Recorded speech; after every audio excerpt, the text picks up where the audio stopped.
Good morning, everyone. I'm Megyn Kelly. It's Tuesday, May 6th, 2025, and this is your AM update. If Mexico wanted help with the cartels, we would be honored to go in and do it.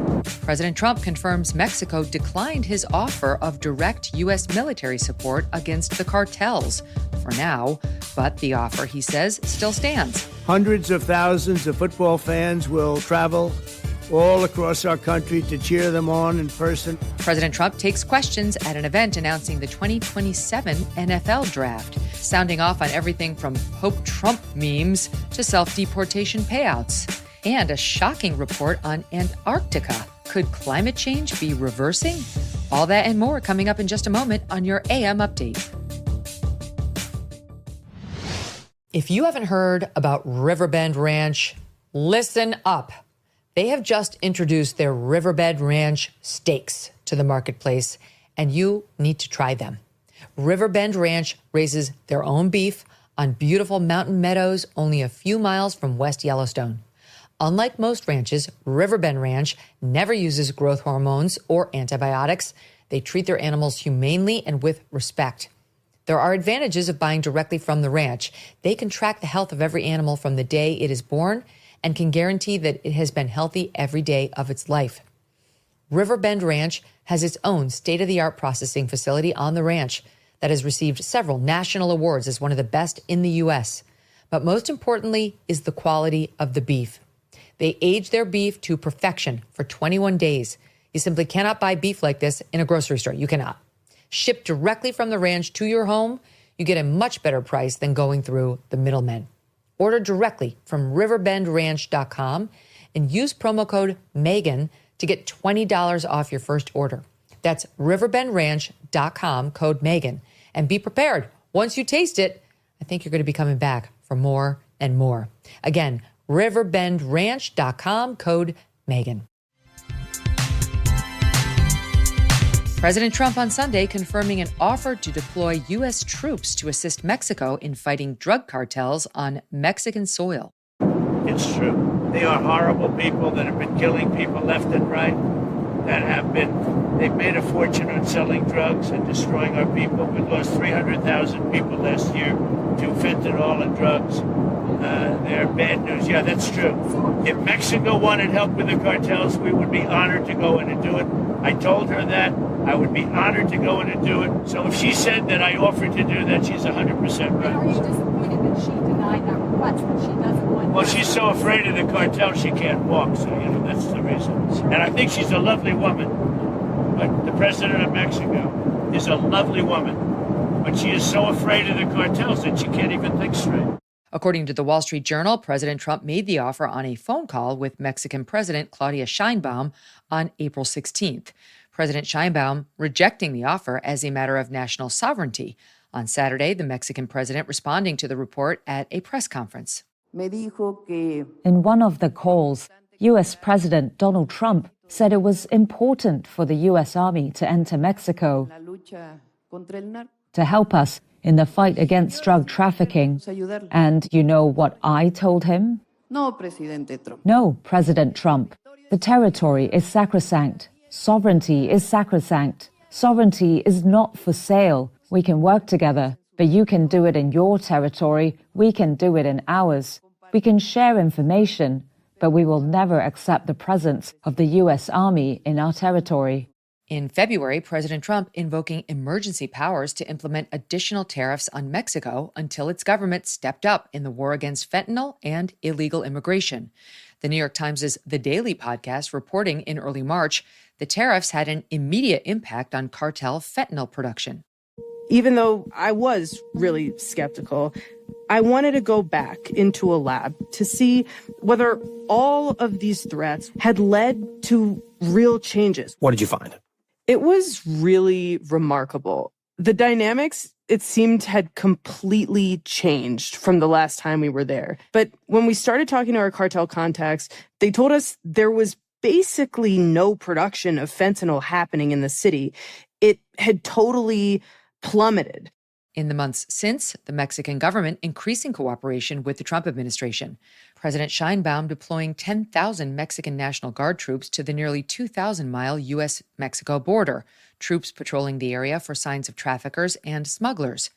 In February, NBC reporting one patrol discovering, quote, a large, sophisticated tunnel just feet from El Paso, Texas. It measured 4 by 6 feet across with a complete lighting and ventilation system. Also in February, the Mexican government handing over 29 imprisoned drug bosses, wanted in the U.S. on charges relating to racketeering, drug trafficking, murder, illegal use of firearms, money laundering, and more. Mexican officials also stepping up efforts within their own country to crack down on cartels. The Associated Press reporting in April, Mexico's security chief quietly forming an elite force to take on the cartels. Quote, the unit began to form shortly after Sheinbaum took office, and it hopes to have 800 members by the end of the year, according to one federal official. For now, Mexico drawing a firm line against U.S. pressure, but the Trump administration is making one thing clear. The U.S. is ready to act. On Sunday, President Trump shaking up the news cycle with a pair of surprise announcements: the potential reopening of Alcatraz prison and a 100% tariff on foreign films. President Trump posting to Truth Social, quote, rebuild and open Alcatraz. Today, I am directing the Bureau of Prisons, together with the Department of Justice, FBI, and Homeland Security, to reopen a substantially enlarged and rebuilt Alcatraz to house America's most ruthless and violent offenders. We will no longer be held hostage to criminals, thugs, and judges that are afraid to do their job and allow us to remove criminals who came into our country illegally. The Trump administration growing increasingly frustrated with legal roadblocks stalling its mass deportation agenda. Moves President Trump argues illegally interfere with his authority to enforce immigration law. President Trump telling reporters on the White House lawn the idea to reopen Alcatraz was inspired by the many legal challenges. Where did you get the idea for reopening Alcatraz? Just an idea I've had, and I guess because the judges, so many of these radicalized judges, they want to have trials for every single, think of it, every single person that's in our country illegally, that came in illegally. That would mean millions of trials, and it's just so ridiculous what's happening. It's long been a symbol, Alcatraz, a sad symbol, but it's a symbol of law and order. You know, it's got quite a history, frankly. So I think we're going to do that, and we're looking at it right now. Alcatraz Island was converted from a military facility to a federal prison back in 1934. In that time, it housed some of America's most notorious criminals, including Al Capone and James Whitey Bulger. The rocky island, located just over a mile from the San Francisco shore, considered inescapable due to the freezing water and deadly currents. Dozens attempted escape, though only 3 men evaded recapture. They were never found, and it's unknown if they survived the swim from the infamous island or drowned. Ultimately, the prison was shut down in 1963 due to increasing operating costs and the need for repairs. Even some non-Trump-hating legal experts had questions about the practicality of Alcatraz. Here's Greg Jarrett on Fox. It's a provocative idea, Brian, which may be why Trump is proposing it. So the sound you hear are all the liberal heads exploding at the same time. It is, however, federal property, so this can be done, but it'd have to be rebuilt almost entirely. It's so outdated and crumbling. And here's the important part. It has landmark status. So there would be an avalanche of lawsuits that would probably tie it up for years. In a second surprise Sunday announcement, President Trump writing on Truth Social, quote, the movie industry in America is dying a very fast death. Other countries are offering all sorts of incentives to draw our filmmakers and studios away from the United States. Hollywood and many other areas within the USA are being devastated. Therefore, I am authorizing the Department of Commerce and the U.S. Trade Representative to immediately begin the process of instituting a 100% tariff on any and all movies coming into our country that are produced in foreign lands. We want movies made in America again. The president elaborating Sunday on the White House lawn. Other nations have been stealing the movies, the movie-making capabilities from the United States. I've done some very strong research over the last week, and we're making very few movies now. Hollywood is being destroyed. Now, you have an incompetent, grossly incompetent governor that allowed that to happen, so I'm not just blaming other nations, but other nations, a lot of them, have stolen our movie industry. And I'm saying, if they're not willing to make a movie inside the United States, then we should have a tariff on movies that come in. And not only that, governments are actually giving big money. I mean, they're supporting them financially.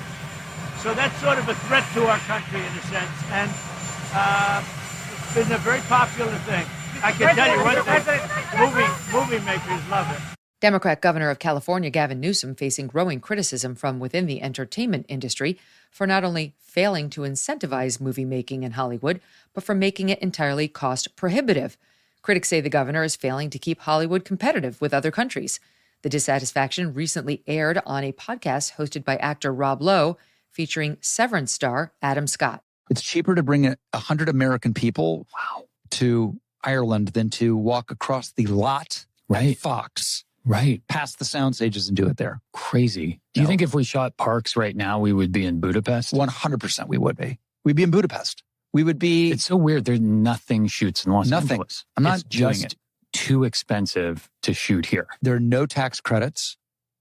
So like all those other places are offering 40%. Yeah. 40%. Oh, yeah. And then on top of that, there's other stuff that they do. Yeah. And then... Yeah, and that's not even talking about the union stuff. Mm-hmm. That's just tax economics of it all. So it's criminal what the California and LA have let happen. It's criminal. Everybody should be fired. Exact details on how a tariff on productions will be assessed or enforced, not yet known. Coming up, President Trump weighs in on the 2027 NFL draft, the Pope meme, and on self-deportation incentives. Plus, new data out of Antarctica flips the climate change narrative. Tax day may have passed, but for millions of Americans, the real trouble is just beginning. If you missed the April 15th deadline or still owe back taxes, the IRS is ramping up enforcement, and every day you wait might make things worse. With over 5,000 new tax liens filed daily and tools like property seizures, bank levies, and wage garnishments, you don't want to mess around, okay? The good news is there's still time for Tax Network USA to help. Self-employed or a business owner, even if your books are a mess, they've got it covered. Tax Network USA specializes in cleaning up financial chaos and getting you back on track fast. Even after the deadline, it's not too late to regain control. Your consultation is completely free, and acting now could stop penalties, threatening letters, and surprise levies before they escalate. Call 1-800-958-1000 or visit tnusa.com/Megyn. You may have missed April 15th, but you haven't run out of options. Let Tax Network USA help before the IRS makes the next move. President Trump on Monday bringing NFL Commissioner Roger Goodell to the White House, signaling a new chapter in their otherwise contentious history to announce the 2027 host city for the NFL Draft. I'm pleased to reveal that the 2027 NFL Draft, that's a big thing, will be held right here in our nation's capital, Washington, D.C., on the National Mall. Every year, hundreds of young football players have their dreams come true as the NFL teams across the land, and you just saw that last week, select the best young players in America to join their ranks. Hundreds of thousands of football fans will travel all across our country to cheer them on in person. President Trump also inviting to the podium a longtime political adversary, D.C. Mayor Muriel Bowser, who once painted Black Lives Matter in bold yellow letters on the street leading to the White House in direct protest of his presidency. I'm Muriel Bowser. I'm the mayor of the best city in the world and also the sports capital. And we are delighted to be here with the Washington Commanders, the NFL, and the president to talk about this very exciting announcement. We're just delighted to be here, and we want to thank everybody for all the hard work to get here. The president estimating more than 1 million football fans will turn up to the National Mall to watch the draft in person. The 2026 draft will take place in Pittsburgh. Following official remarks, the president opening the floor to questions. One reporter asking about an AI-generated image posted to the president's Truth Social account, portraying Mr. Trump as the new pope. Critics slamming the image as offensive and in poor taste. Supporters, including many Catholics, dismissed the outrage as overblown or fake, pointing instead to what they see as far more serious attacks on the faith during the Biden and Obama years. President Trump responding. Some Catholics were not so happy about the image of you looking like the Pope. Oh, I see. You mean they can't take a joke? You don't mean the Catholics. You mean the fake news media. Not the Catholics loved it. I just saw it last evening. Actually, my wife thought it was cute. She said, isn't that nice? Actually, I would not be able to be married, though. That would be a lot. I'd have to the best of my knowledge, popes aren't big on getting married, are they? Not that we know of, no. Even though it was AI generated, it was a joke, it was a meme, does it at all diminish the substance of the official White House account to have it go out on Give me a break. It was just somebody did it in fun. It's fine. Have to have a little fun, don't you? On a more serious note, President Trump weighing in on a new DHS program encouraging illegal immigrants to self-deport. First reported by Fox, the plan offers to cover travel costs and promises an additional $1,000 once the individual is confirmed to have left the country. We're being obstructed. It's very unfair what's happening because the court system it's very unfair. We have to get them out fast. But what we thought we'd do is a self-deport, where we're going to pay each one a certain amount of money, and we're going to get them a beautiful flight back to where they came from, and they have a period of time.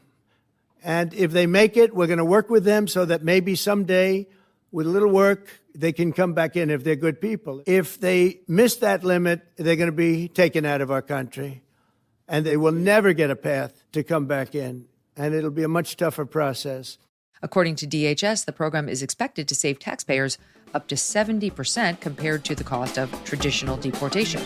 There's alarming new evidence out today showing once again the dramatic impact of climate change. Scientists warn that a large part of Antarctica is melting and cannot be stopped. Without stronger climate action, Antarctic ice will continue to melt at an accelerating rate. News for Greta Thunberg. A new peer-reviewed study published in partnership with one of the world's top scientific publishers finds for the first time in decades the Antarctic ice sheet gained mass. Ice sheets store 2/3 of the planet's fresh water. They act as sort of water towers, storing water as frozen ice that would otherwise be in our oceans. Earth currently has 2 ice sheets, one in Antarctica and one in Greenland. As they melt, they have contributed to rising oceans. The research is based on satellite data from 2002 to 2023, published in Science China Earth Sciences. Researchers found from 2002 to 2010, melting ice in Antarctica contributed to about 0.2 millimeters per year in global sea level rise. That rate doubled from 2011 to 2020, increasing the rise in sea levels by 0.4 millimeters per year. However, the trend flipped dramatically from 2020 to 2023.